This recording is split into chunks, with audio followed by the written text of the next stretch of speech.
कुल्लू की संस्कृति और कुल्लू के पर्यावरण पर एक नया आघात हो रहा है, पर यह सिर्फ एक और आघात हो या एक और से हो ऐसा नहीं है। हाल फिलहाल की खबर है कि एक पार्क के नाम पर, जो कि इको पार्क कहा जाएगा, कसोल में एक नया रिजॉर्ट सैलानियों के लिए तैयार किया जाएगा। सैलानियों के विश्राम और आनंद के लिए एक स्नान कुंड या बाथिंग पूल बनाया जाएगा और इस बेदिंग पूल का गर्म पानी उपलब्ध कराया जाएगा, गर्म पानी के उन कुंडों से जो मणिकर्ण में है।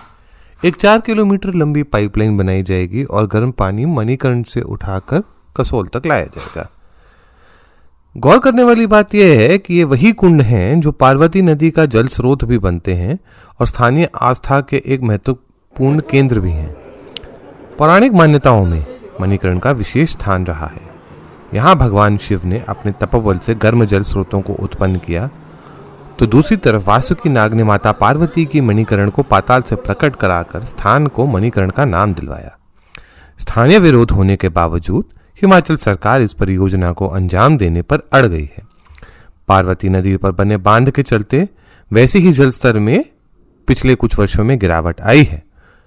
ऐसे में जल स्रोतों को पूर्णतः नष्ट करने के लिए हिमाचल सरकार का यह रवैया अत्यंत शोचनीय है। मणिकर्ण, बता दिया जाए आपको, सिख समुदाय के लिए भी उतना ही महत्वपूर्ण है, क्योंकि प्रथम सिख गुरु श्री गुरु नानक देव जी ने अपनी उदासी के दौरान यहाँ का भी दौरा किया था। इस कारणवश यहाँ गर्म झरनों के पास आज भी एक ऐतिहासिक गुरुद्वारा स्थित है। पर यह इकलौता ऐसा एक हमला नहीं है जो कुल्लू की संस्कृति और कुल्लू के पर्यावरण पर किया जा रहा है। कसौल ड्रग्स का एक बहुत बड़ा बिक्री और उपभोक्ता केंद्र भी बनकर उभरा है। रेव पार्टी के नाम पर यहाँ की संस्कृति और वातावरण दोनों को निरंतर नुकसान पहुंचाया जा रहा है। जो भांग और गांजा साधु संतों के पास रहता था, उसके साथ आज चिट्टा, एक ऐसा जहरीला पदार्थ जिससे कि मौत भी हो सकती है, वह भी खुलेआम बिक रहा है, जिसके कारण अत्यंत निंदनीय परिस्थिति बन गई है कसौल के क्षेत्र की। लगातार डीजे के शोर पर्यावरण में ध्वनि प्रदूषण का ह्रास भी फैलाया जा रहा है, जिससे कि स्थानीय लोग ही नहीं अपितु जीव जंतु भी अत्यंत परेशान हैं और प्रताड़ित हैं। एक तीसरा छोर भी है जो बिजली महादेव के ऊपर बार बार रोपवे बनाने की प्रशासन की जिद के रूप में उभर कर आ रहा है।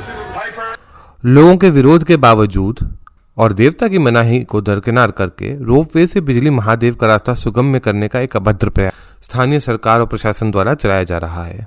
राज्य सरकार की जिद पर स्थानीय संस्कृति की अनदेखी की जा रही है।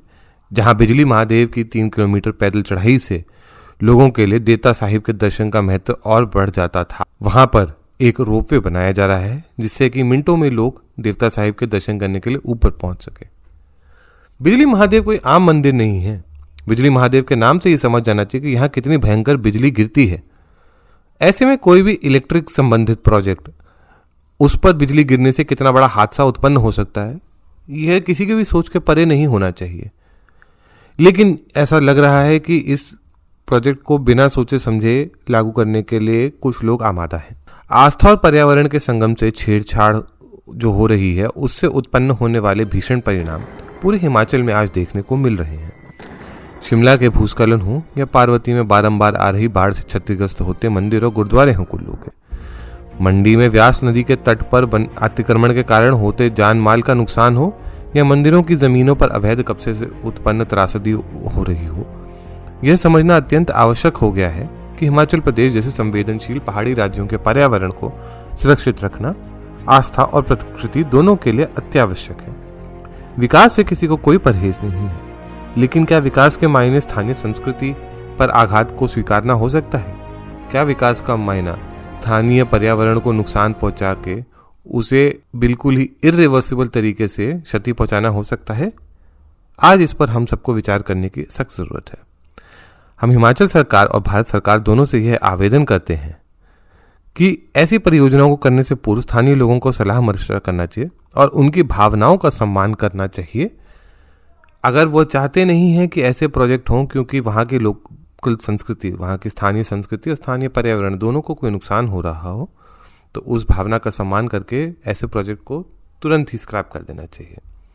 इन प्रोजेक्ट्स के विकल्प ढूंढने चाहिए जो स्थानीय लोगों की इच्छा अनुसार हों और ऐसे ही प्रोजेक्ट्स को आगे बढ़ाना चाहिए ताकि जिस सस्टेनेबल डेवलपमेंट की आज हम सब बात करते हैं और जिसको हमारे देश के प्रधानमंत्री, यशस्वी प्रधानमंत्री श्री नरेंद्र मोदी जी भी बहुत वैश्विक स्तर पर आगे बढ़ाना चाहते हैं, उसको सही मायनों में पहाड़ों में क्रियान्वित किया जा सके, ऐसी हम आशा रखते हैं।